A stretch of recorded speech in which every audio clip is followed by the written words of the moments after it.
Let's see. We're here. We're here. We are live. Welcome to another edition of Untitled. I'm your host and moderator, Rodney Jones, aka R. Jones. And joining me tonight is my panelists, my usual guys. David, my buddy from Queens, Hollis, Queens, homeboy, childhood friend, good friend to this day.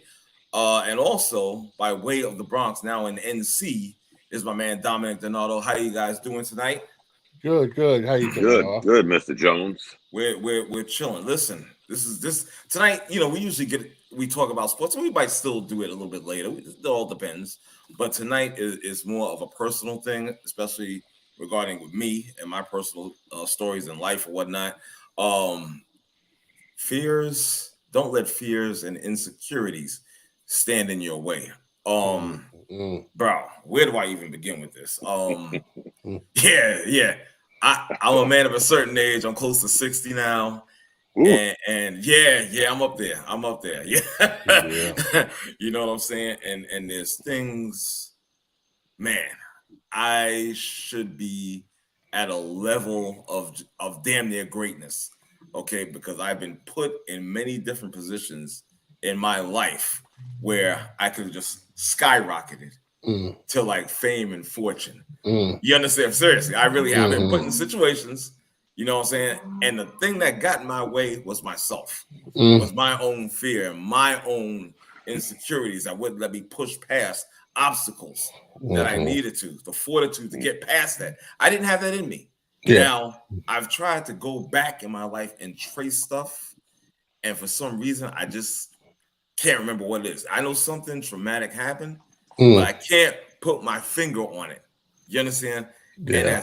And as men, we're told, you know, to be a man up, that phrase and all that stuff. Yeah. And we have to act like nothing bothers us or everything is perfect. We're all not perfect. You understand? Yeah. We mask that. You understand? And doing that, it hurts you. Yeah. It really does. Because I'm in a situation right now, you would think I was fine by my laughing and smiling and joking around and being all lighthearted. But within that is darkness, man. You understand? It's dark. Yeah. You understand? There's a lot of things I've done I'm not proud of and whatnot. And I'll try to hide it. You know what I'm saying? And not reveal what it is or whatnot. Even with my lady. Okay. Yeah. And I got to tell you, that was probably responsible by at one point we weren't together and it was my fault. You understand? I had to own up, even though it was hard as hell, and I didn't want to do it because it was hard as hell. Anything that's hard that you don't want to do is going to be hard. Yeah. You understand what I'm saying? Like accountability. Yeah, there you go. That's the word. You know what I'm saying? To be held to accountability and whatnot, and you don't want to, it's so difficult. You understand what I'm saying? I had to kind of rationalize myself out of it. You know what I'm saying? Well, I don't want to hurt anybody's feelings and this and that. Dude, it's a lot, man. It's a lot. You know? So I just started off with my own little story. And I'm sure we go back and forth and get into it and whatnot. And also, let me bring Reggie, your mic is live. And also, Reggie. Good evening, fellas. Yeah, I heard something about intestinal fortitude. Did I hear that word? You did hear that word. And also another guy I'm bringing in. I don't like this guy too much because he's always a pain in my ass. The Bishop, your mic is live. Sure, you're right. Bishop. Where you at? Good evening, good evening, gentlemen and all. This is I'm telling you, this guy is my enemy here, right here. Even though I love him, but he's still my enemy. I just came on. I was coming on to join with the fellas, join my brothers. Appreciate it. Then I just get attacked. Just attacked. the number one frenemy. Exactly. Yes, this is the payback from last week because there's certain people I don't like. Hosts. Wow. Does he hold a grudge? You still holding on to that? You holding on to that from last week? I'm still holding on to that. That's right. Does he hold a grudge? Does he really hold a grudge? Oh, does he? This is a show about letting go. Yeah, exactly. Yeah. I can't let it go. I can't let that go. Because I'm like, I said, I'm concerned about this. I don't hear from this guy. I try to make sure he's good and whatnot. Yes, you do. Yeah, exactly. When I don't hear from you, brother, I get worried. Yes, Okay. absolutely. Then I got He's on a find him on a cruise ship boat to somewhere. nowhere. Yeah, yeah. So, But guy, yes, you sir. had touched on something. Yes. You said you own up to whatever it is you need to own up to. Accountability. Exactly. Accountability. Yes, sir. So you say that as Yes. to how can you say if you own it up to yours, what happens when that person doesn't own up to their shit? You can't worry about that. Exactly. You Yeah. can't worry Yeah. about that. I don't know about that one, but okay. You You don't know about it. Let me try to say one thing, real Go ahead, quick. Tom. First of all, fear. If you break the letters down, fear stands for false evidence appearing real. But the biggest fear factor most of us have are the fear of the unknown. And you touched on it, Yes. You might have wanted to do, but you was like, because you didn't do it. It's like people are afraid to fly. Then you got people that once they fly, now they're afraid to jump. And it just goes on and on with the fear. I don't believe, please, guys, don't take this the wrong way. I don't believe in fear. I believe in insecurity. Because you see that around you a whole lot. And a lot of it is verbal. And you could see it right off the back. And I have known you guys long enough to I was friends with y'all before I actually came clean and went to see a shrink for having PTSD. Y'all was a part of all this. Y'all, I hope y'all remember. Y'all was a part of all this. Y'all have took me through that. Y'all have took me through the loss of my son. But it wasn't no fear for me coming to y'all with that. I thought we were friends. This might help. On and on and on and on. But if you take away the unknown, and there's always going to be the unknown, guys. We know that. There's always going to be an unknown in anything we do. If you black that out your head, again, you nailed it when you first started talking. I could have done, I should have done. And why did you stop? It really wasn't insecurity, not that. You had a fear. The fear of the unknown had you stop in your own track and say, oh, shit. Whether it's a job, a business, a relationship, once you get used to hearing no, a lot of that fear shit goes away because you're afraid to hear no because I've never done this before. So if I hear no, that's like a double whammy. I've never done it. I'm scared. And somebody's telling me, no, I can't do it. Again, not to get winded, that should motivate us, guys. I know I come from a different walk of life and as far as job and all that shit. But it's still life, guys. That should motivate you. When somebody tells you no, you can't, man. Yeah. Kick rocks. I feel you. Because me and you are the same age, man. Yeah. We're the same exact age. The same age, exactly, brother. You know what kills you know what really kills me is like I have this. I'm hard on myself. I'm my own worst critic. You understand? Even doing this podcast, this alone was difficult for me. You understand what I'm saying? It wasn't like in the paint. We had our brother, God rest his soul. Of course, I always bring him up every episode of this. Damn near, and there's nothing wrong with that, of course, because I miss my brother. But I'm just saying, he was, believe it or not, he was my security blanket. Yeah. You know what I'm saying? Yeah. In which I didn't really have to participate, even though I did participate, but maybe not to a level where I should have. I could always. We know that one. Shots fired. Shots fired. Shots fired. It's not shots. It's it's not a shot. It is. Yeah. Yo, he was the Flash for real.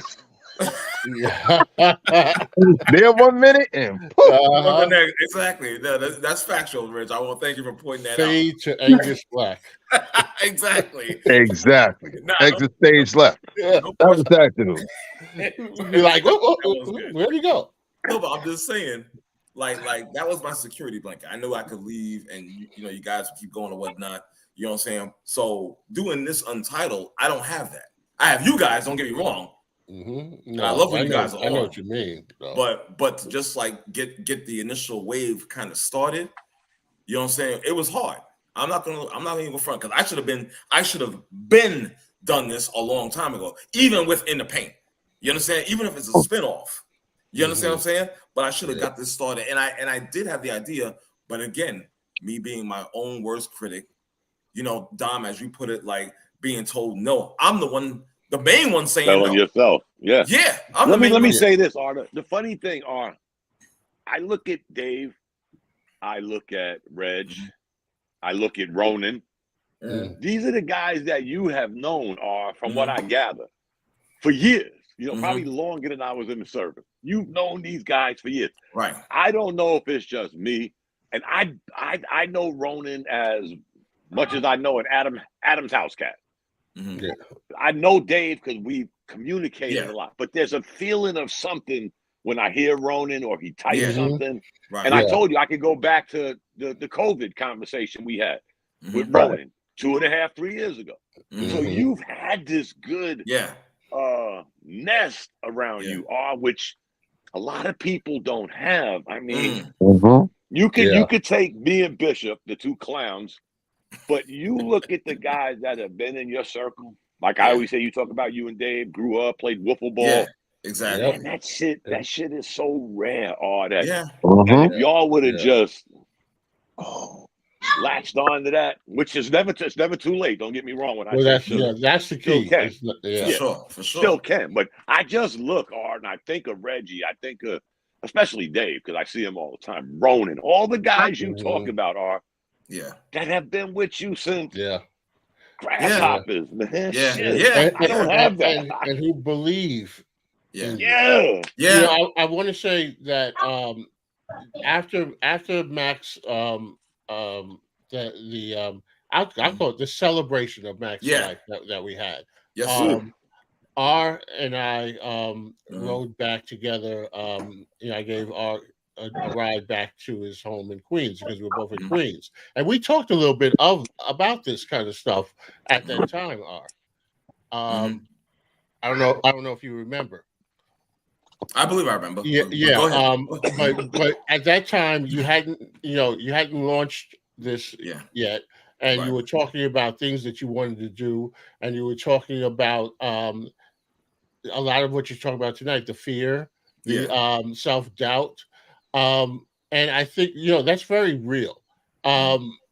Sometimes as even as children, we've had traumatic experiences, and I don't mean talking about somebody abusing you or an accident or something like that. I'm talking about, when you watch children for the most part, very young, don't have a fear of failure because everything that they're doing is new.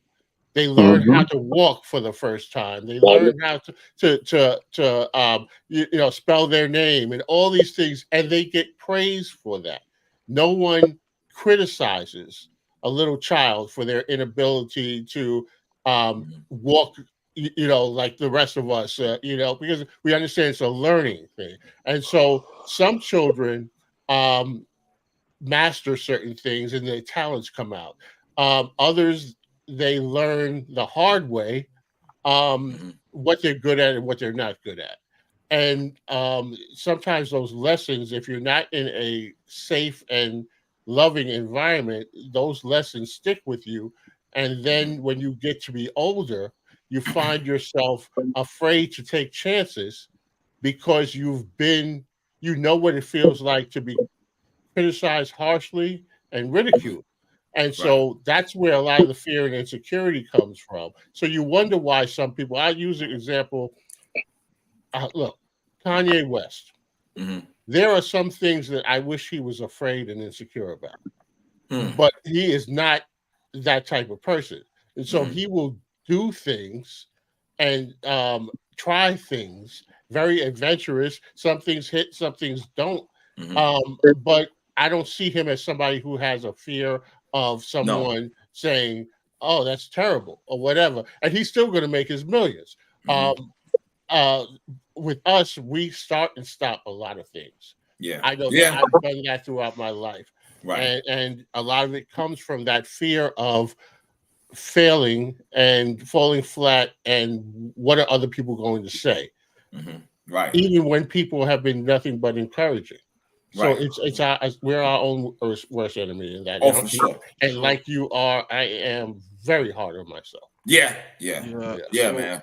so one of the things that you I didn't mean to cut you off, Dave. No, I'm done. Yeah.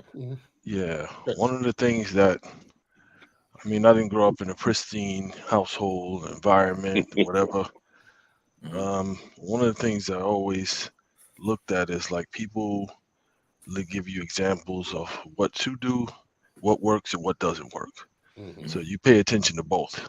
Right. I always took heed to, okay, well, you can't show me what to do to be successful, but you can show me what doesn't work, so I know what not to do. Okay. A lot of times, and in this life, when you have this like feeling like, yo, I can't do something, and you keep convincing yourself that you can't do it, and the thing is right there, it's attainable. Yeah. So I always, my philosophy is like, why not me?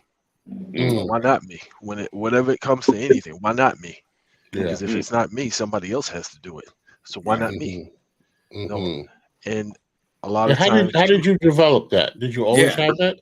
Yeah, I always had that, because it's like somebody. If you look at the positions in life, you look at people have certain jobs, people are making a certain amount of money, people are driving a certain car or whatever, live in a certain neighborhood.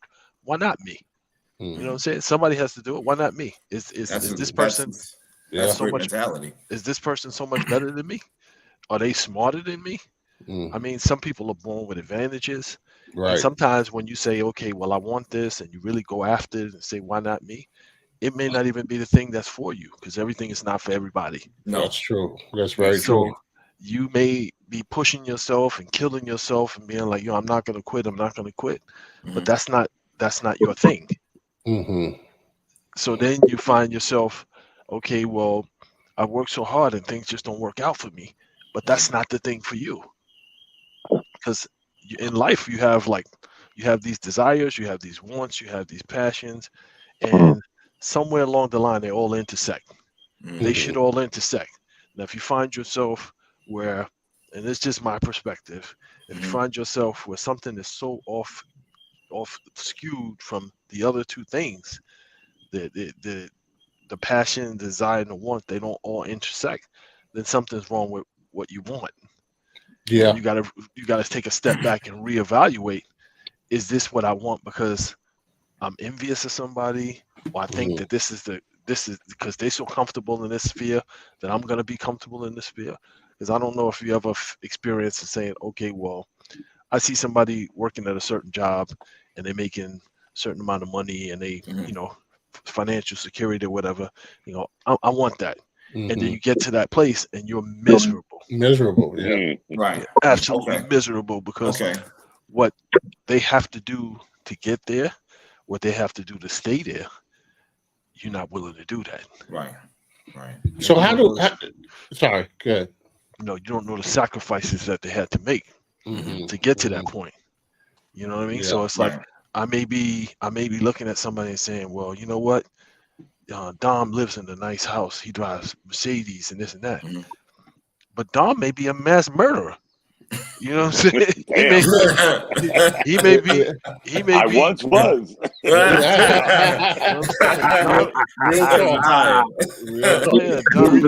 Mass murderer.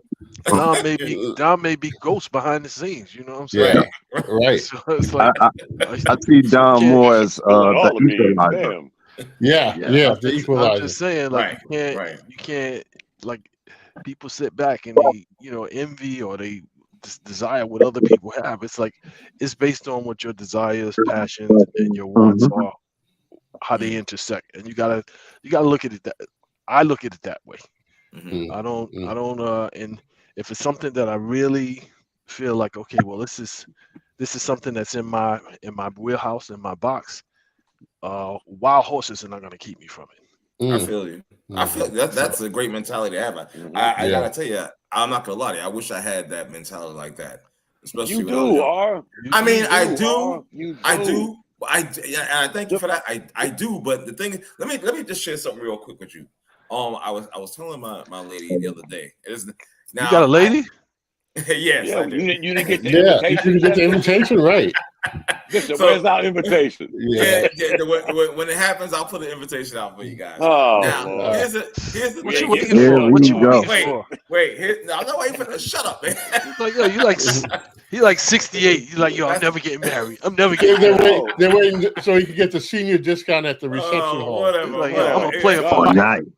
Yo, I'm 68. I'm a player for life. Can I baby. finish my statement? All right, we're All right, talking. all right. Come on. Come on, we're being serious tonight. So here's the thing. I know how to drive. Okay, I do not drive. Ask me if I have a license. Nope.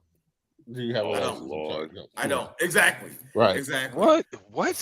That's right. I told you I'm revealing stuff. So You know what? That's that You know another what? word- No, wait. Say It it, may man. be it may be a great thing that he doesn't have a license. That's the R is for road rage. Really? So, Yeah. so, See? so All right, another so word.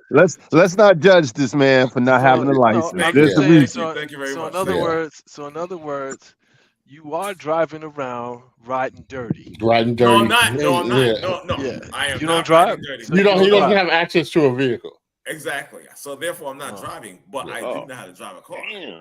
Oh shit. Yeah, I do not So drive you're a car. you're gonna be like a first time driver's license at like 65. Yeah. Yo. He's gonna be just old enough for them to take it because he's too Wait. old. What?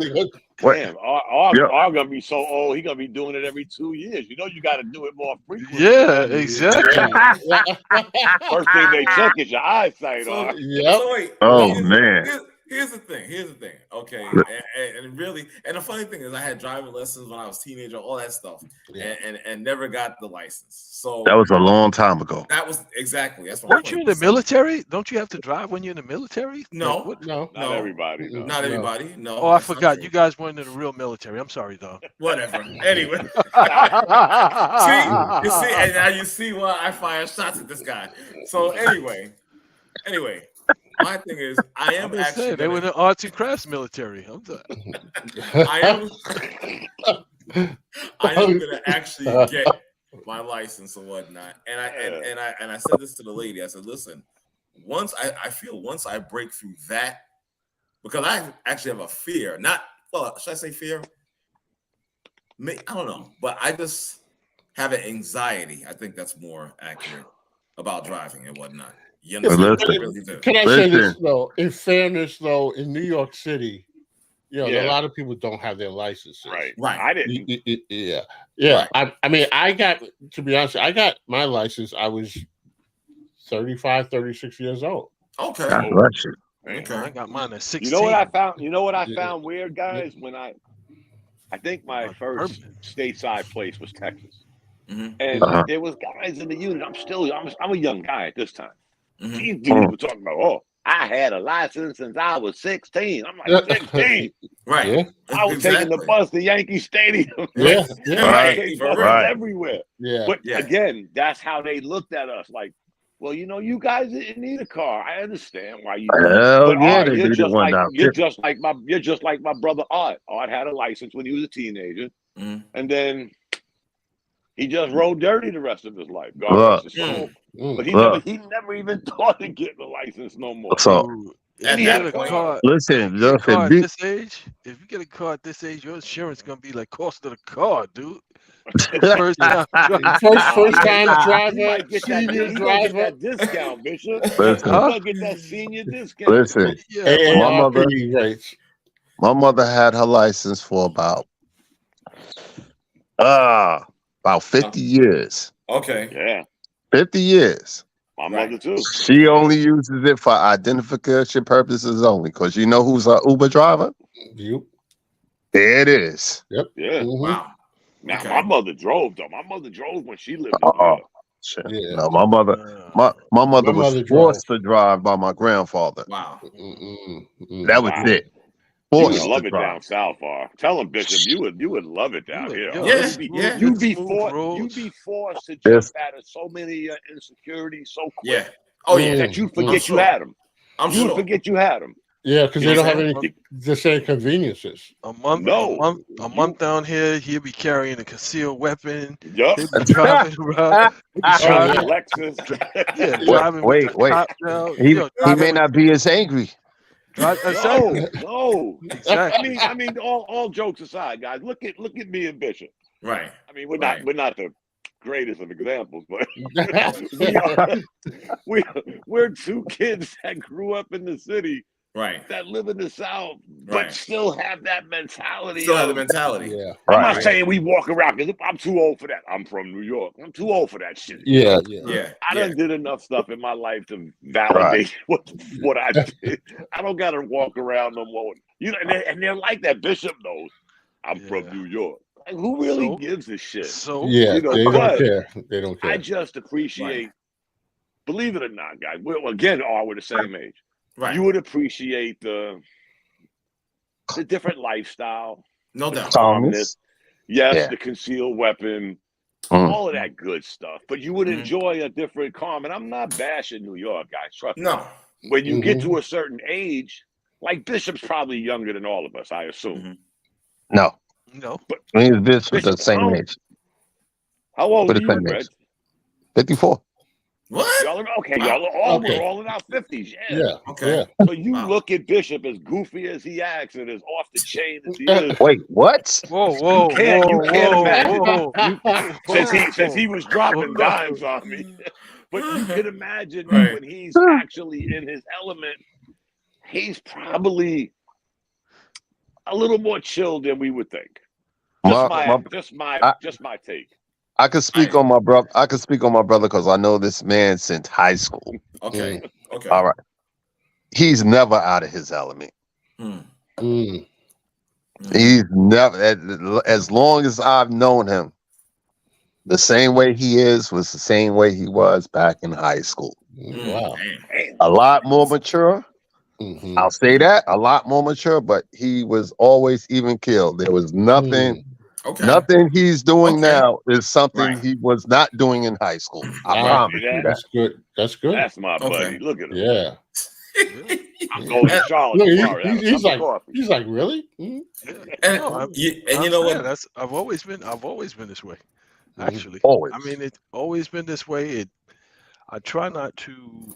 I Uh-huh. try not to let anything or anybody get me off of that. Don't get me That's wrong. a Like there's great way, times yeah. when when Yeah. people could push my buttons. Right. Right. Yeah. When it's like, Right. okay, let me take a step back because I'm about to step outside of who I am. Right. You know what I'm saying? Mm. But Exactly. for the most part, I'm real easy breezy unless you get me to that point, and then it's like, all right, then it's on. Right. And it Yes. takes you a while to get there, don't it? Yeah, it takes me. You got to work. You got to earn Yeah, it. You gotta exactly. see. Unfortunately, I'm the opposite, and I think Mm. about like the Hulk. Yeah. You know, you talk about getting angry, and he's like, I'm always angry. Yeah. Always You know, angry. so No, New York. It's That's New York. all. yeah, yeah, It's all. New York. Oh, yeah, New York. me Yeah. tonight. yeah. I do a lot to contain Mm. because, but I also feel like a lot of that stems from when I was younger, feeling that I didn't have a voice. Mm. And so, Okay. so then I got to a certain point where I'm not going to let anybody, play me. I'm not going to let anybody poke me. So I'm always ready, and that's I'm not proud of that, but it's a defense mechanism where listen, I'm ready to get the first shot off because I'm not going to allow somebody to get the jump on me. And that served me good and bad. I will tell you that this is 2010. I had an incident with the police. And my situation is I'm slower to move when it comes to me. I'm quicker to move when it comes to people that I care about. Okay. So, Okay. you all know that I work in a high school. So at that time, I was at my son was in college and he was in town. There was a high school playoff game. We were up at Lehman College. Right. And we were playing against our rival school. And my son was there doing a photo shoot for the game and stuff. And after we lost the game, it was a close game, hard fought game. And as I'm leaving the gym, I'm with my son and the principal. We're walking out, and a parent runs and said to us and says, "The kids are about to fight." So I go over to my son and I go over there, and we see kids squaring up against each other. So school safety is there. And now, when they have these events like playoff games that are not at a particular um, school, they're in a neutral site. The school safety agents don't know the kids. This is overtime for them.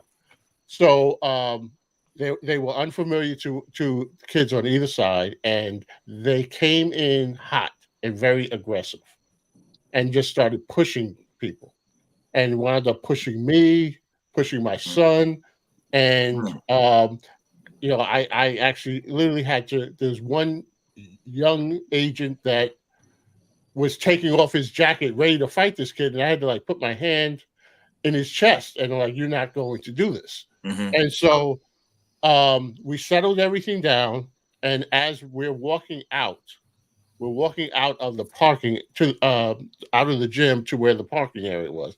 I see a white shirt supervisor, school safety supervisor that I recognized, and behind him there were officers who at the time I didn't know they were cops. I thought they were school safety because they all had on jackets. It was March. And I tell him what happened and how the agents behaved and how they mishandled the situation. And he sort of was nonchalant about it.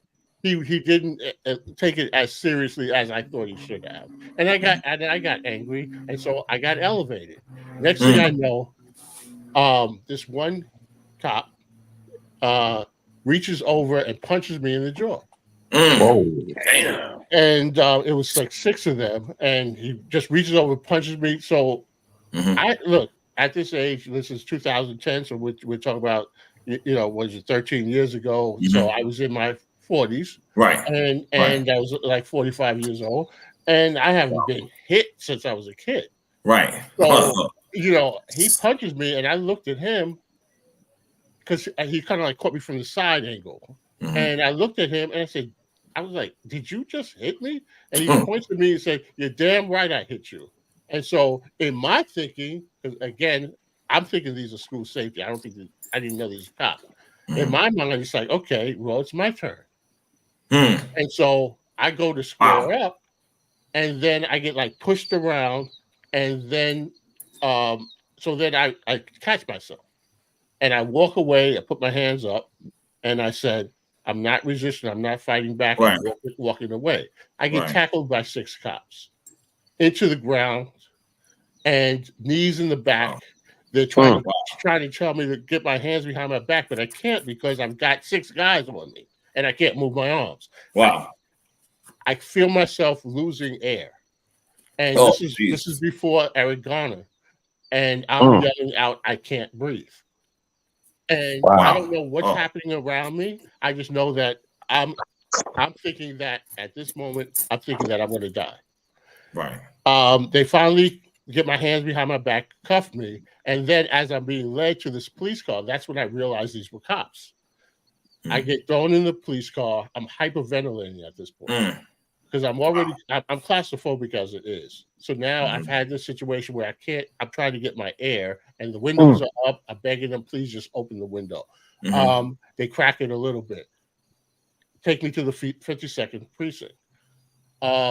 Get there. I'm in there for like 20 minutes, and then they give me a summons for disorderly conduct. So to wrap up the story, because I know I went on, I didn't know what happened while I was down on the ground, but I found out afterwards that one of them punched my son. He lost his $1,000 camera, and there were other students that were trying to come to my defense, and they got roughed up. And so I'm saying all this to say the case wound up getting thrown out. My lawyer walked in there. Suddenly, they lost the paperwork. I go there with the summons, show them the number. on the docket for the day that I'm supposed to report. They can't find it in the system.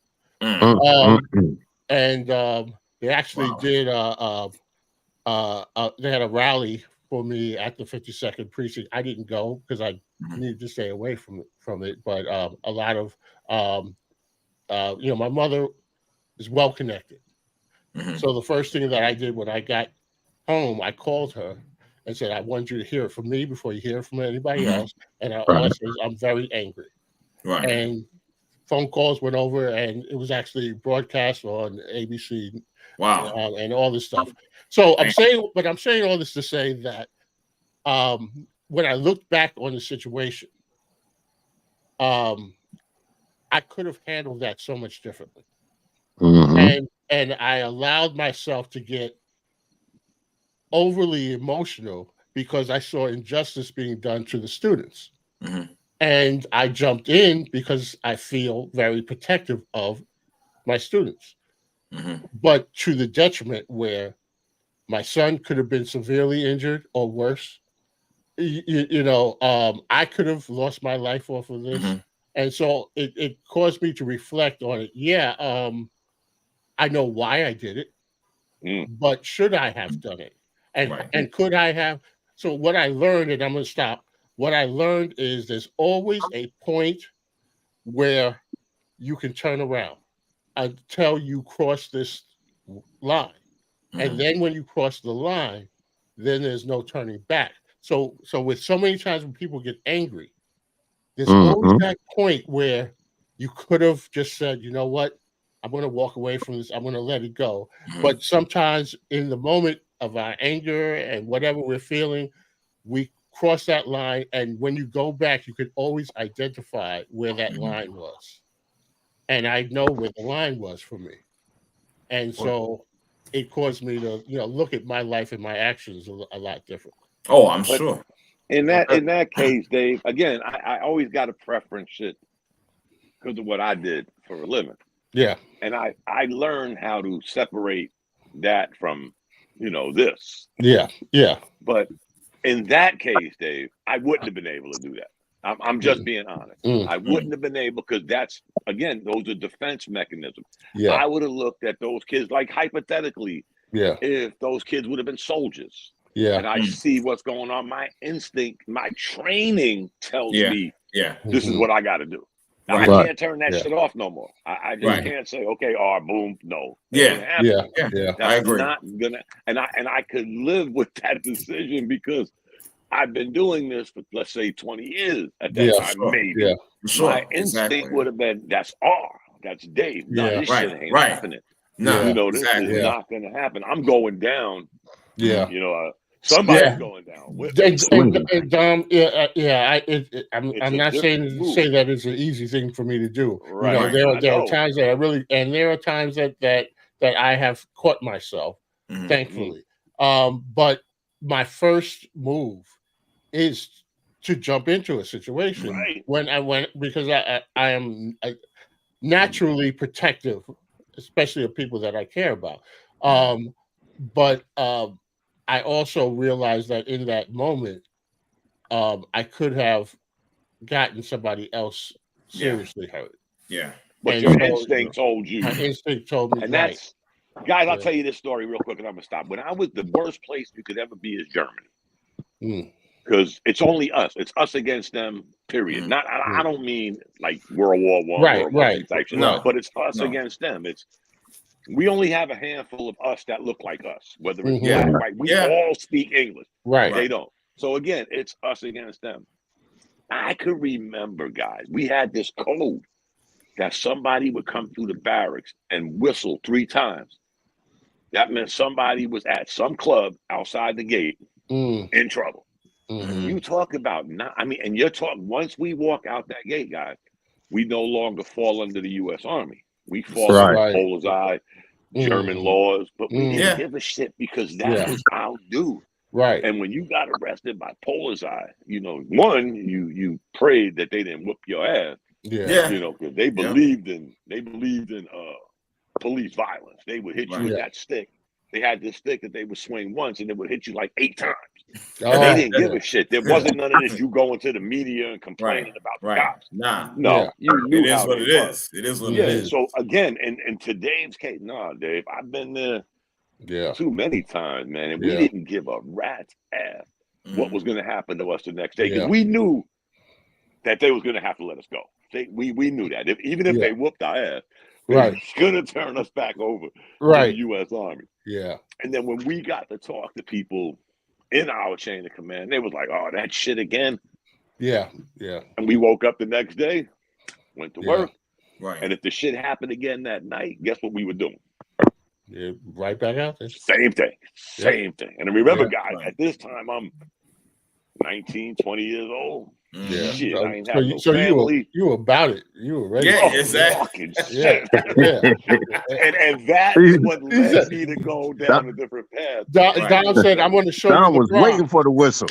It was weird. And you weren't we used to come back and count heads of who was still in the barracks.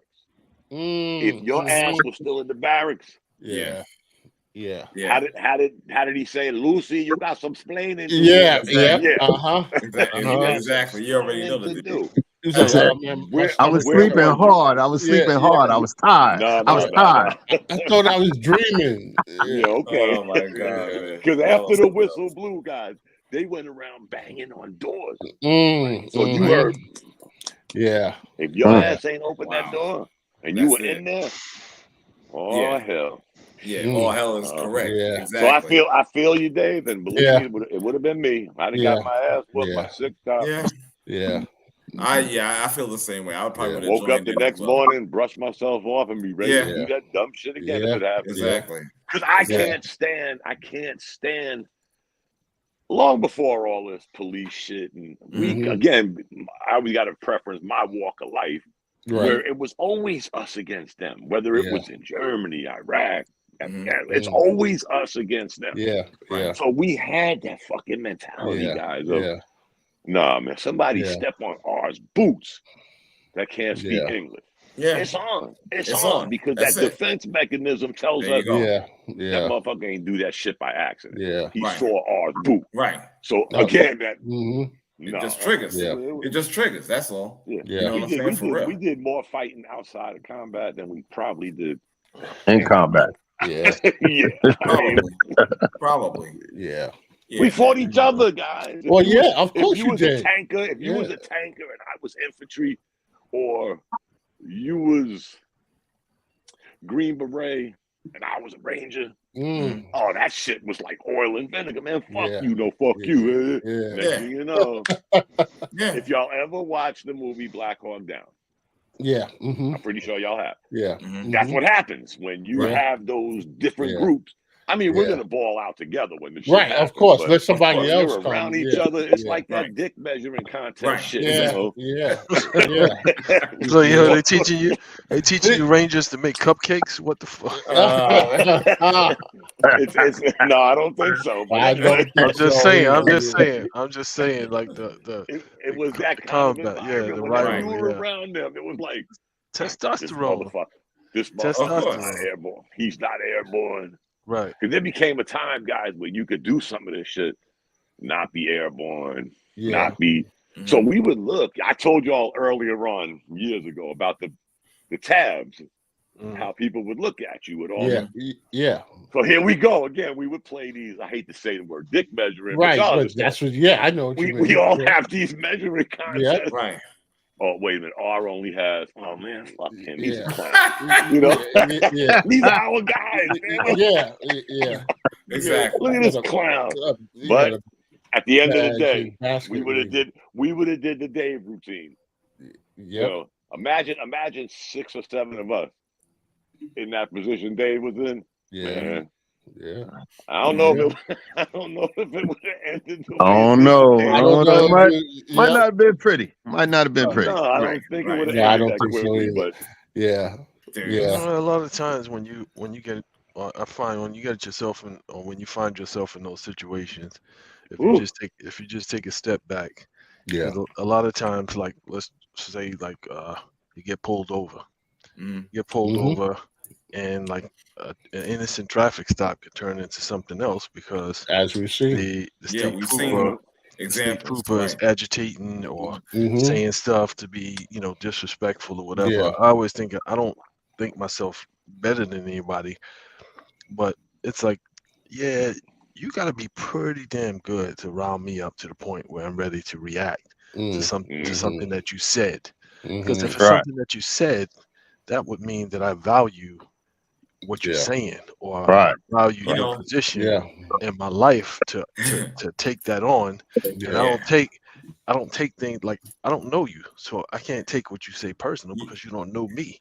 see, You know what I'm saying? Mhm. you know what's And funny? I could see. Sorry to interrupt you, cut you, Bishop, but I can actually see you laughing.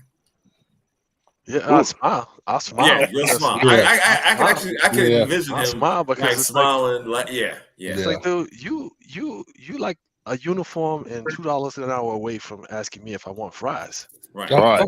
with that Right. order. So just difference is you carrying a weapon, Right. Yeah. and it's like I'm gonna allow you to like rile me up to the point where Mm, I'm in a position where you feel like your life is threatened and you got to Mm. react. Nah, it's not really gonna happen, dude. You can I don't mm. tell me why you stopped me. Here's my information. Give me my ticket. I'm Let on my me way. let me I'm be on on my my way. merry way. That's Yeah. it. I'm on my way because we ain't gonna Exactly. resolve it right here, Right. and you don't need to know where I'm going. You don't. I don't care. You know what I'm saying? There's no pleasantries or whatever. What you Right. need, here you go. I Peace out. give me my ticket. Keep it pushing. I was on my way Now, back from Maryland. On my way back from Maryland, state trooper comes out of he came out of nowhere. I didn't even see him. Came out of nowhere, gets right up on my bumper. I'm in the left lane, right up on my bumper. I'm not speeding. I was speeding, but when you cross those intersections where only is authorized vehicles, Yeah. I normally slow down because Right. you never know what's over there. I didn't see him. Mm, Right on my, so I signal. I made sure I signal, mm, and I move into the middle lane. right. And as soon as I move into the middle lane, then he moves into the middle lane, Yeah. right on my bumper, Right. and he lights me up. So I got my wife in the car, my kids in the car. So Mhm. I pull over. Okay, I pull over. I wasn't speeding. He says, "Well, you cut the car off. You didn't give him enough space for you to turn in the lane without him having to slam on his brakes. Mm, So you were driving." So I'm like, I think I had enough room because if I didn't have enough room, he would have hit me or I would have hit him. right. So it's obvious that I had enough room, and I signaled, So Mhm. he goes, "Well, let me see your driver's license and your registration." He didn't ask me for my insurance or anything. Mm-hmm. I'm like, "Sure, here you go. Driver's license, registration." He runs my stuff, comes back. He goes, "Have a nice day." It's like, so that could have went. If Yeah. I would have been like, Right. "Well, Mhm. why'd you pull me over?" Yeah. Yeah. This Yeah. and Right. that, Slow blah down. blah blah. It's like, yeah, I don't really care. It's like, do what you got to do because at the end of the Right. day, most of the time these guys don't even show up. They so Mm, like they fumbling over themselves to get the citation. They don't fill it out mm-hmm. correctly. Yeah. So it's like it's a whole bunch of possibilities. And then also, it's like if you give me a ticket for reckless driving or whatever, by the time they negotiate it, it's like, reckless operation of a vehicle or improper Mm-hmm. use of a vehicle or something. Mm-hmm. It's not worth my life. I Right. feel Not you. worth my life. Not Yeah. worth And my now I life. will say, with age comes wisdom. I wouldn't Yeah. do some of the things I said I was doing when I was 28. Mm-hmm. Yeah. You know, you get That's true Of older. too. course. You That's know, true. you. Of I course. done dodged enough bullets where I don't feel like saying, "Oh Mhm. shit!" I told y'all the incident in Virginia. Hmm. Dude telling me I'm doing 85 miles an Oh hour on the yeah. off Yeah. ramp. Yeah. I'm like, Yeah. what? And then again, You- he didn't even look at me. He He Right. looks said, right across me, and he looks Mm-hmm. at my wife, Yep. and I'm like, "Oh, we're gonna play this dick measurement shit." Yeah. I Yeah. did like Bishop. Here you go. You know. Right. But Mm-hmm. I was smart enough to know when he gave me the ticket, 85 miles an hour, they consider that reckless endangerment. I was like, man, Mm. Right. I ain't biting this shit for 5 Right. years and a Nah. zillion points. And Mm-hmm. no, so I hired a lawyer and they went Yeah. to Virginia for me. But yeah, 85 miles an hour on an off ramp. And no, I Yeah. was not driving a Benz at that time. Yeah. Bishop, "Ah, You- ah." you- What were you driving? What were you driving? oh shit. Oh, Okay. A Mercedes. No, I think it was a BMW. It was a BMW. Yeah, it was. It was a 4-door. It was a 5 Series. Yeah. Okay. That's why you got pulled over. Yeah. Okay. Probably. And it Ghost. was with tinted That's why you windows. got pulled over. But you know what? today, Come on, guys. 85 miles an hour on the off On ramp. the off ramp, Yeah, you would come on have now. spent. You Now- would have turned over. That's crazy. Yeah, the old me would have been like, "Yo, come on, really?" Exactly. But I just did like Bishop. Here you go. Yeah. But when that But, motherfucker said reckless endangerment, yeah, I come can on take now. your license right now. I'm like, Mm. now we're What? beyond a dick measuring contest. You Yeah. know? And of Right. course, I do the fumble, guys. Right, Sometimes right. you do the fumble when they ask me Right. your driver's license. Mm. I accidentally dropped my military ID. Yeah. That shit didn't yeah. work with him. So Yeah. I knew where we were going after that. Like, Yeah. oh boy. All right. Yeah. So the days back to Dave, you said you got punched. You Yeah. said all right. So now I don't know. Well, we are all of a certain age. Yeah. You remember that scene from Beverly Hills Cop? I got thrown through a fucking window. Yeah. Oh. Yeah. Remember where Eddie Murphy, they threw him out of the building. He got thrown through a window and got arrested. Yeah. Yes. Yes. Okay. Exactly. Yeah. So that's why I'm like, nah. But that was my thing. They they gave me a summons for disorderly conduct. They were the ones that disorderly. Exactly. Wait. Yeah. Listen. No shit. Yeah. I'm sorry, but I think that would have went a whole different way had that been read. I'm just so. You know what I You know took what, good though? out of what we're doing? What's that? I realized that now. I realize me, R, and Dave are the same age, Yeah. Mm-hmm. right? Yeah. And these two clowns are only 4 years younger than us. Yeah. For some reason, I thought Reggie and Bishop were so much younger. You thought they were, in their 40s. That's because they talked about 1986 and being in diapers and stuff. That's why. Wow. Oh, here we go. Okay. Here we go. Wake up, Bishop now. See, they just couldn't leave well enough alone, could they, Bishop? They couldn't leave well enough alone. They go that rope. Y'all threw the rope in the water. Here we go. Like I said, when I made the comment that I now realize why Dave and R here we are go. so close and Here we friends, and because they both think the same way. It's just Dave approaches his a little bit more covertly. You know, Right. Yeah, he's a little bit more covertly. What you said? R has no stealth. Yeah, you see him coming. I think Dave's fronting. I think Dave was in special forces when he was in. He has that covert slide shit on the barrel. And then he stops. That's what I love about Dave. He'll put something out there all calmly and politely, and then just let R talk. Let Bishop argue. Everybody forgot it. He puts R on Front Street, and that's it. and here comes Bishop with the rope. He ain't giving it. Meanwhile, Dave's sitting there with his headphones on. And then I come from the backside and try to play peacemaker. Exactly. Well, Bishop said. Dave is like Homer Simpson fading into the bushes. He'll throw it out there. And just, oh yeah. I love it. I've never seen such great defense mechanisms in my world. Y'all guys got them. I'll tell you that.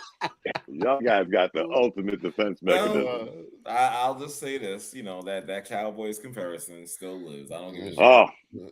Here we go. Just can't leave it guys, alone. Not to get off the subject, but I think this is the first time in, probably a long time, that I can't wait for baseball season to end. Exactly. Yeah. I haven't experienced. Let's not get into 86, 17 years. No, I'm just me personally. This is guys. I can't remember. Honestly, I cannot remember. Yeah, I didn't remember. Baseball season is long. Tomorrow is September 1st, and I'm thinking, when was the last time I said I can't wait till the Knicks play? Yeah, I can't remember at all. Right. I can't remember at all. And somebody said, I can't wait till the Nets play. Said no one ever. That's all right. Even that day, right Ben now, Simmons is coming for y'all. Ben Simmons is coming for y'all. Ben Simmons is coming for y'all. Comeback player of the year. I'm telling you. Mark that down. I'm gonna give R the ultimate get out of jail free card, because if he said that right now, I'd be like, yeah.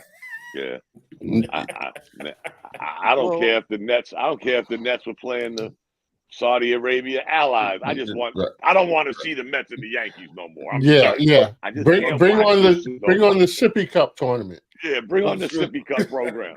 No. This Wow. is serious, guys. I cannot. I gotta look back. When's the last time the Yankees didn't make the playoff? I mean, it's been somebody's chomping at the bit. Somebody's chomping at the bit. Yeah, go ahead, Bishop. I'm just Dom. I can concur that it's been so long since the Yankees haven't made. It's been so long. Like I can't remember it either. Like that's like ancient history, where like the other New York team. That's par for the course. Like it's par for the course, but the Yankees show up every year and get their participation trophy. It's like it's par for the course. It's like by like July they already like what's next? Yeah, Yankees get their thanks for coming trophy. That's what you get. You guys if you really want to look at it, when was the last time the Yankees were in the World Series? 2009. No, the one they lost with the cheating, the garbage cans, and what year was that? That wasn't the World Series though.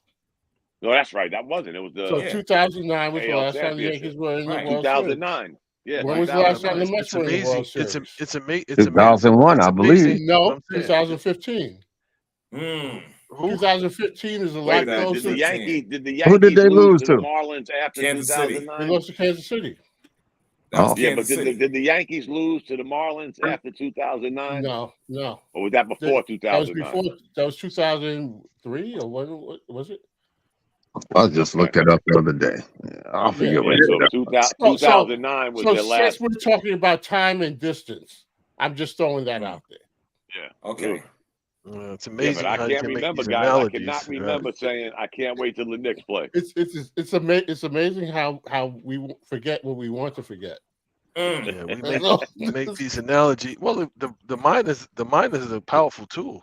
The mind will tell you, that the mind will lead you into delusion. The mind will lead you into delirium. The mind will lead you into a whole bunch of stuff. That's right. And it's amazing how spoken like a current day Yankee fan. Dom, it's amazing. It's amazing how Mets fans can so easily regurgitate all of the Yankee history. You understand what I'm saying? Just like that. Like you don't even remember some of the stuff, but the Mets fans are regurgitating it to you. No, you just chose to forget. Because in the narrative of 27 championships, you don't want to remember that you also lost World Series and that you haven't been in one since 2009. And then we go back to 87. What was 87? 86. 86. Look, there's that mind again. 86. When did they? He was thinking about graduation. He was thinking about graduation. Yeah. When did they lose to Kansas City? 2015. Yeah, that's the one when Daniel Murphy had that incredible playoff run and then stopped as soon as the World Series started. Yeah, exactly. Yeah. But I'm just saying, listen, it's not anything that I'm tooting my horn about. I'm just saying that it's funny how certain things apply. And then when you use the same logic, then all of a sudden it becomes delusional and all these other things. I'm just using the logic that was used, for the Mets. That's all I'm saying. Neither one has won in a long time. We can all agree to that. And every year the Yankees show up and get their participation trophy. And what are the Mets? And this year, come on, guys. Again, even going apples and oranges, Mets, Yankees, Mets. Come on, guys. I don't think we've experienced a baseball conglomerate like this. Yeah. Somebody jacked up collectively. Somebody goes. No, it's true. We can agree. Yeah, we definitely agree on that. Wow. So let's. I'll just keep saying I cannot remember the last time I said, "Man, I can't wait for the NBA to come back." Yeah, never. Words I've never uttered in 30 years. Yeah, not while baseball season was still going. No, right. But not to mention the Knicks. The Knicks are pretty good. I mean, they're at least decent, yeah. Well, we got something to look forward to. But I will say this, Bishop. What's so crazy about all this, and you're like this, and Reggie, you're like it too, is that I've seen things online where people they always bash the Mets. But now the Yankees are getting thrown into that New York bash, and people, you know, I've seen people. I'm so glad the Mets aren't making, but I'm even more happy that the Yankees aren't making it. And then in my mind, I'm like, then the New Yorker comes out of me, and I start feeling like, oh, you're talking about it. You're coming for the Yankees with your team, you know. So it's like I feel defensive as a New Yorker. As a New Yorker, And I always told y'all that, guys. No matter who I root for, my roots are still in New York. Yeah, and so come on, guys, think about it. Yeah, there's been years where the Giants and the Jets weren't good. The Knicks and the Nets when they played in Jersey, whatever. Yeah, but baseball just never seemed to have that parallel where they both sucked at the same time. I mean, they both sucked. Really, where teams really that haven't won anything are talking about. You know, exactly. So fans of those teams. So yeah, in that regard, I found myself getting pretty defensive. You know, for the Yankees. You know, I'm like, oh, okay, I'm used to y'all bashing the Mets. Okay, we get that. But now y'all trying to come for the Yankees too? And I'm like, it's got to the point now, Dave, where I don't even say nothing. I be like, I'm that Yankee fan. Again, I'm not used to this. I'm that Yankee fan in the corner now, just being like, ain't you a Yankee fan, Dom? I'm a Jets fan too, and they look pretty good this year. Right. Allegedly. Okay. Allegedly. But you know what? The Yankees and the Mets sucking is not allegedly. This shit is allegedly. It is. No. We're not talking about that. When you said, when you asked the question, am I a Yankee fan? You say allegedly. Well, no, I really. I don't really back down. No, but this season. I mean, I own 1 million Yankee hats, so I hear you. I hear you, brother. Yes, sir. Exactly. Anything else going on in the sports world? You know what I did want to raise? What I thought was very interesting. You guys heard about that thing with the Nebraska volleyball? Oh no. So 92,003 people came to watch Nebraska volleyball. And it was the largest crowd, women's. Yeah. Okay. It was the largest crowd by like 5 times. You know, for a lot of women's. Yeah. So here's the thing. So I was watching that network this afternoon, and they were talking about Nebraska actually has a really great volleyball program. Women's volleyball program, and so they had the game in the Cornhuskers Stadium, and so then they started talking about how it's marketed, as opposed to like the women's league, like WNBA, and here we go, and the fact that if you market a product well, people will come out to support it. And it was proven last night for a college volleyball game, women's college volleyball game. They got 92,000. Now it just happens to be that they've got a very strong program, so they have a big following. But what they pointed out was that those fans paid. It's not like they gave them tickets. Free. They paid. How much did they pay though? How much did they pay? They said on the second resale market that somewhere up to $400. What? Wow. Yeah. They said initially the tickets were like $25, but then on the resale market some went for $400. Wow. So you guys didn't see this? Nah. I saw the ticker going across the television, going across the ESPN. The news. First of all, there's a lot of perverts out here too. The way they had this set up, with the volleyball court on the field, and the sea of red inside, that shit was, and of course ESPN, that network, Dave. Yep. Michael Wilbon, the old guy, get off the lawn. Yeah. It wasn't about marketing. They just came. No, I'm pretty sure somebody said, hey, you know what? Probably for the first time in who knows how long, our 4-time champion women's volleyball team are going to play where the Cornhuskers play. Yes, on the football field. Yep. You don't think they put this out for like how many days? That's crazy. No, not days. Just showed up yesterday. They said this thing was in the works since February. Yeah. Since February. Yeah, so of course they were hyping it up. Of course they were hyping it up because normally for those venues, you don't get that many people. You may get 10,000, 20,000. Well, normally they play indoor in an arena.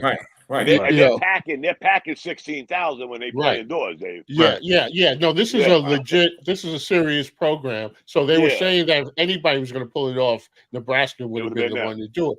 But it shows though that if you do market it, I remember going back to the 90s when UConn and Tennessee used to go head to head, and they had Shamika Holesclaw and all that. I mean, those were must-see games. They balled out. One of the best basketball games I ever saw at high school level was the Garden had. They used to have this thing called the Super Six, and it would be 3 New York City schools and 3 schools from out of state, and they would have these 3 games, and the last game was Christ the King versus Murray Bertram. Murray Bertram was a PSAL powerhouse. Yes, they had Epiphany Prince. So it was Epiphany Prince against I forget the young lady's name that she went on to play for Tina Charles, I think, played for UConn. And that game had the crowd on its feet. The final minute of that Christ the King won on a last second shot. But it was like Epiphany Prince had the ball with less than a minute to go. She goes down the court, she scores, Bertram goes up, and then Tina Charles at the buzzer hits like a turnaround from like the free throw line and wins the game, and the Garden just went ballistic. And I mean, so if it's a good game, well played, talent, people are going to show up. Now for you New Yorkers, I think I don't have my phone with me tonight, so I'm kind of blind with numbers. But I think the Liberty are first or second in the league. I think the first or the best second record. Yeah. Are they selling out the Barclay? I couldn't tell you. See? My initial response would be no, they're not. Right. Yeah, that's what I would have said. Yeah, and they're the first or second best team. There's got to be something. It's. I don't mean to sound like this. It's not a coincidence or some stroke of luck that these women got 92,003 people to come to a volleyball game. Yeah. Something sparked them to go. Yeah. Again, they're a very good team. I think they've won 4 championships over the last umpteen years, whatever the case may be. But again, you cannot tell me in today's society that this shit, like Dave said, February. Yeah. This was marketed. Somebody put an effort into marketing to get people to say, hey, they're playing this shit in where the Cornhuskers play. I'm telling you guys, if you haven't seen it, Google it and look at how this thing looks. Sea of red, it's amazing. It was almost equivalent for us old school guys.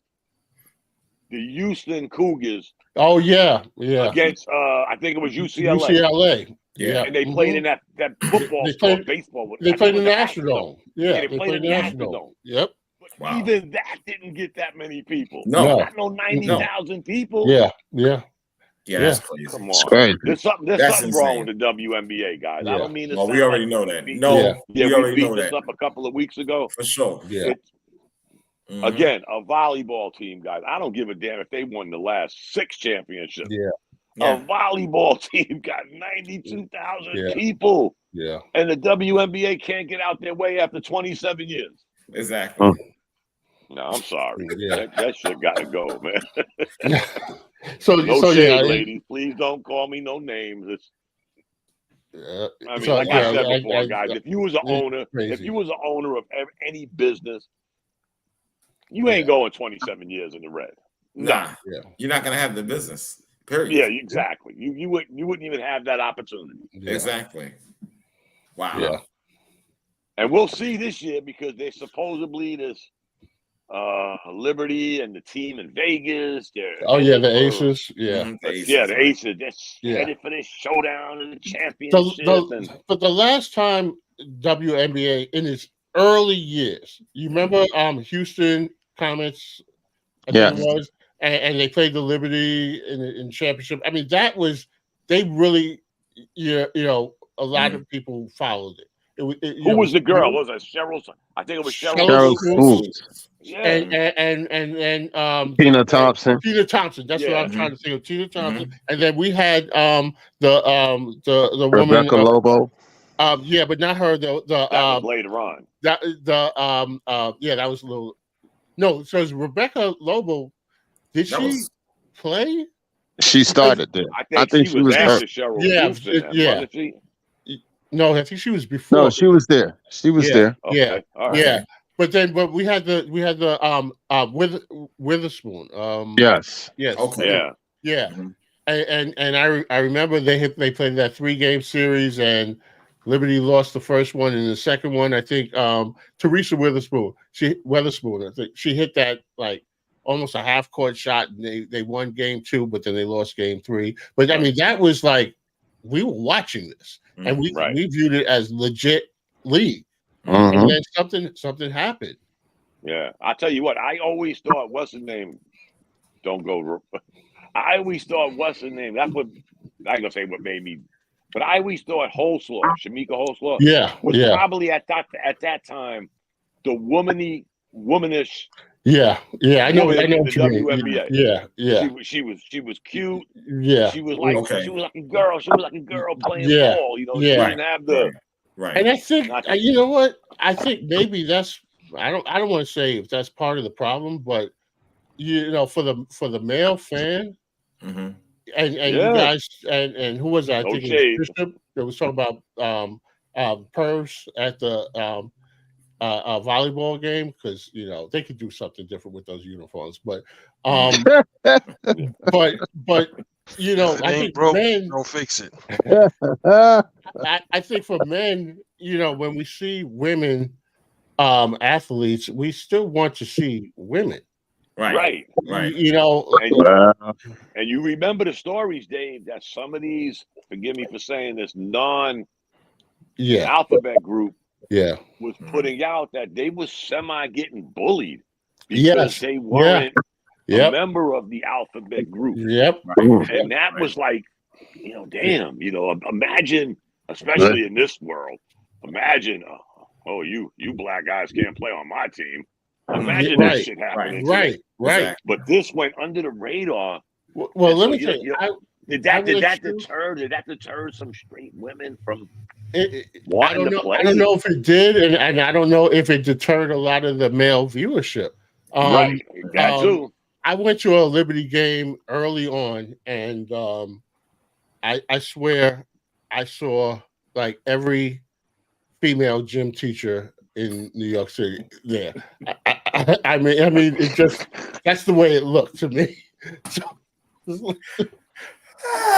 I'm just saying. I mean, like, look, It's just strange. In other words, it was that what's that word again? Can I actually say that? You can say it. Your show. You can say anything. The alphabet group. No. I was gonna say the bull dagger. Community. Okay. Yeah. I don't know. I don't know if you can say that. Ladies and gentlemen, I don't know if you can say that. Gentlemen, the opinions and views expressed here by the host of the show. Yeah, is actually how he feels. Is actually how he feels. Yeah. This is when I start to fade into the hedges like homeless. I just joined to offer some support. Like I thought we were talking about men's feelings, and here now we're talking about attacks on. But this is a part of men. It is. Come on, it's how our feels. Nobody wants to see it. Nobody. I think again, even the women don't support it. Come on, stop. Can we put up what Ronan posted in the chat? Yeah, put that up because I was trying to read it before. Okay, let me see. I can't put that up. He said because the whole what? because the NBA with mainstream TV coverage is on a woke 21st century all-inclusive agenda, and they're trying to focus their specific stances down the would-be consumer's throat. You know what the new saying is now, guys. Some people are getting a little tired. Stay woke, go broke. I mean, we ain't the only ones. I mean, I could never get into that woke shit, but I understand. Right. I understand. Nobody wants to see it. Yeah. For Christ's sakes, put a bullet. This is just going a little too far. It's going too far. What was the? You know what? They had a thing today. I guess they're coming up on their new CBA. Now, this is what's weird about them. They're more concerned with their travel arrangements than they are revenue, splitting revenue. Yeah. They want private planes. No. Yeah, well, they can't. That's your number one goal, guys. They can't share revenue when there's no revenue. Right. Yeah. Listen, be happy that you're taking Spirit trees now. I don't Spirit Airlines. Get on a Spirit airline. Spirit Hey, you really can't blame them for wanting private planes if that's what they're taking. But again, Reg, if that's your number one goal, like you ain't concerned about the play, maybe the playoffs, and then somebody had the nerve to say, well, the second biggest thing on their agenda is more teams. I'm like, what? Why? More teams? Yeah, I saw that. I was like, they can't manage the few teams that they have. Yeah, I'm like, whoa, more teams. God. Remember, I think there was more teams when they started than there are now. I think some teams folded. Yeah. Detroit folded. That you brought San Antonio folded. Yeah, because there was almost like one in every NBA city, almost. Yeah. It seemed like it. Yeah, they need to pull a bullet in this. Put a bullet in this. You want a private get jet? Get rid of them. I'm sorry. Yeah. They need to. Get the freak out of here. Nobody trying to hear that. 27 years. Your product is trash. It's the proof is in the pudding. And you can't blame men this time. Because Dave done gave us a couple of good examples of what might be throwing men off. Yeah. I mean, Dave might be reaching, but damn it, he ain't reaching that far. It ain't like he's throwing that rope to Bishop hoping he catches it. No, he's kind of close. He's kind of close to some real shit here. I've seen some WNBA photo shoots, and I'm like, wait a minute. Who knew? Who knew? Yeah. Who knew? I was like, wow. Yeah. Our brother Ronan says they want private jets. They're not generating enough revenue to ask for that, and that's true. They're lucky they ain't taking Amtrak, man. They're lucky they're not taking Trailways. Yeah. Greyhound. Greyhound. Come on now. You gotta be kidding me. That's your number one objective. Yeah, they look like you said. They're lucky they're not taking the Chinese bus that's on. Right. Yeah. You know, we do have those that come down here. A whole lot of them. They can't drive either. No. Yeah. Oh no, they could drive. You're taking their life into your hands. Yeah. They can drive. You might, for those the Brooklyn Dom, you don't know anything about this, but you know the Brooklyn people. You all know Utica. Utica. Those dollar vans. There you go. Lucky they're not on that. Yeah. I'm just saying. Come on now. That was a big thing when I was in the Poconos. Those vans going back and forth from the Poconos to New York. Yeah, because they were supposed to do that. They've been talking for 30 years doing that railway. Yeah, that train. There was one right in the Poconos in Tobiana. It was a rail right in Tobiana, right outside of Mount Pocono. That's where you did your military service on the slopes, right? One more. When you were stationed on the slopes. Yeah. One more perspective from my brother Ronan. He said someone should ask some of these players the following. Would the NBA survive without the NBA backing them? Excuse me. It's a legit question. I didn't hear. What was the question? The question is, would the NBA survive without the NBA backing them? Was it WNBA? WNBA. Excuse me, I'm sorry. Well, that seems to be the other trick question, guys, that people are under this false impression that the WNBA is like a sister league of the NBA, but they're not. They are actually a different. I brought up a few years ago, guys. Let's help a sister out. All this money you're spending or charging for this luxury tax. That when the teams go over the luxury tax, they pay. Where does that money go? I don't know, and I don't care. But how about you give it to them? Yeah. What about all this money for technical fouls and suspensions and all of this money? $20,000, $30,000, $50,000. Yep. Where's that money going? Yep. The NBA must have one hell of a kitty. Why aren't you funneling some of that money? But then again, guys, me and my ignorant ass be thinking maybe they tried it and. What does Kitty have to do with this? What's going on? Get your mind out the gutter, man. I thought we were just talking about the WNBA and NBA support. Now I say Kitty, WNBA. Oh, yeah, exactly. But just think about that, guys. Wonder if they were funneling some of that money, and y'all are still in the red. Yeah. So if you think about it, if the NBA is making money hand over fist, and the same owners that own NBA teams own WNBA teams, you're just using the WNBA to supplement the money that you're making. So you need some L's to supplement some of that money that you're making from the NBA. That's all. So, but they're not even getting no money, Bishop. They're all in the red. No, that's right. But I'm saying, it's by design. The WNBA losing money is by design, because if I own an NBA team, which I do, and then I also own a WNBA team, I don't want to be making money hand over fist on both sides. I need a tax write-off, and the WNBA is my tax write-off. No, not after 27 years, Bishop. Yeah, come on. I mean, but what about? So you remember? Do you remember the Liberty used to play at the Garden? Right. Yeah. Yeah. So They downsized. Well, yeah. I think what happened was, remember when the Garden went through that renovation, and so then the Liberty actually were playing like at Radio City. Yes. Wow. Yes, they were. Because they went to Jersey. No, they played a Radio City Music Hall. Yeah. Yeah, they had the thing like on the stage. They were like the Rockettes. They were, they were that. The Rock. Yeah, they were absolutely the Rockettes. I remember those games. Yeah. That was the upgrade. That's an upgrade from Barclays. Oh God! This I didn't know that. I thought they went to Jersey. No, they were playing at Radio City because Dolan owns Radio City. Yes, he does. That's right. Yeah. Yeah. How much does Radio City hold? Not 92,000. Far from that. I know, not even 16,000. It was. If I had to guess, when I used to work there, it was like about 11 to 12,000. What? Yeah. Wow, that's not bad. And they probably weren't selling that out either. So, no, are you freaking kidding me? Hell, that's a weird setup.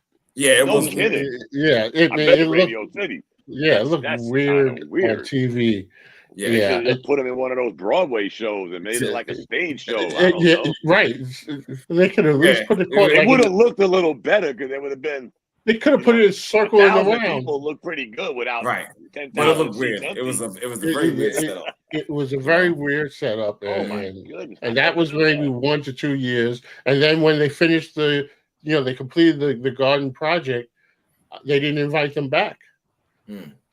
Which I couldn't understand. When they were doing the Garden project, the Knicks were still playing there.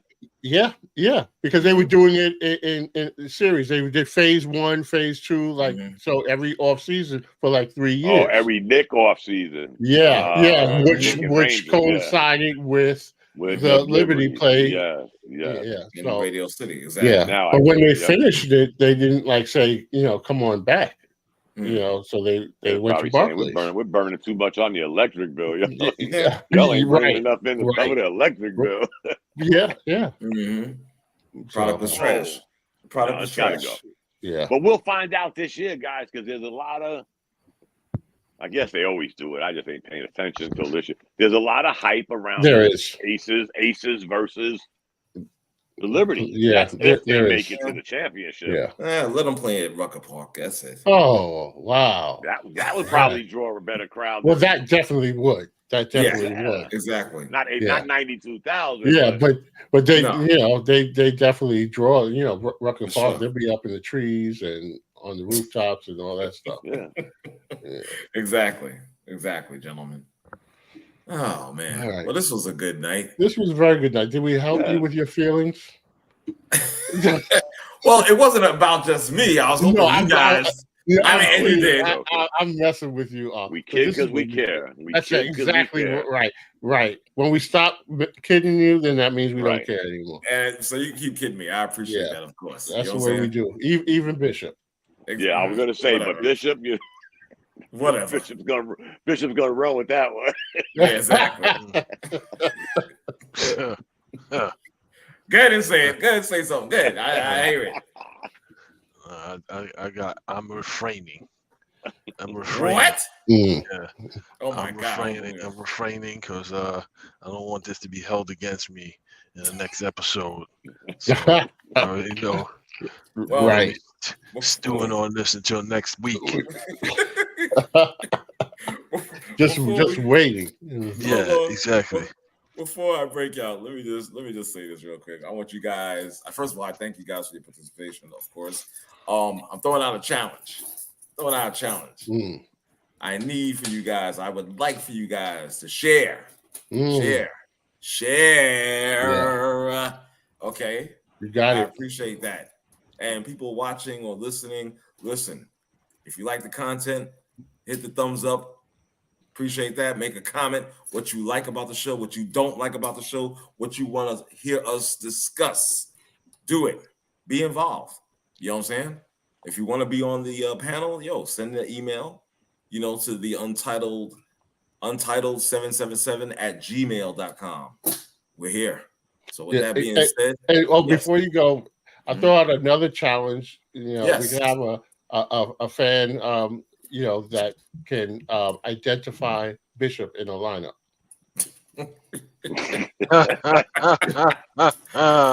Remember, ladies and gentlemen, boys and girls, support is free.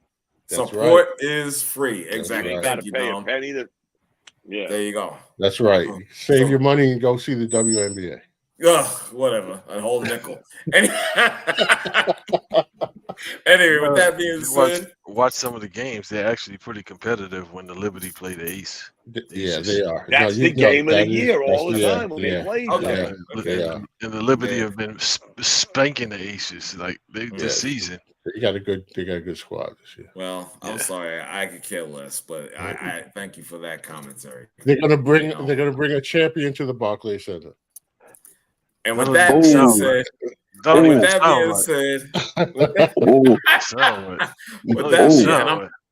holding that against you, Bishop. And with that being said, thank you for tuning in.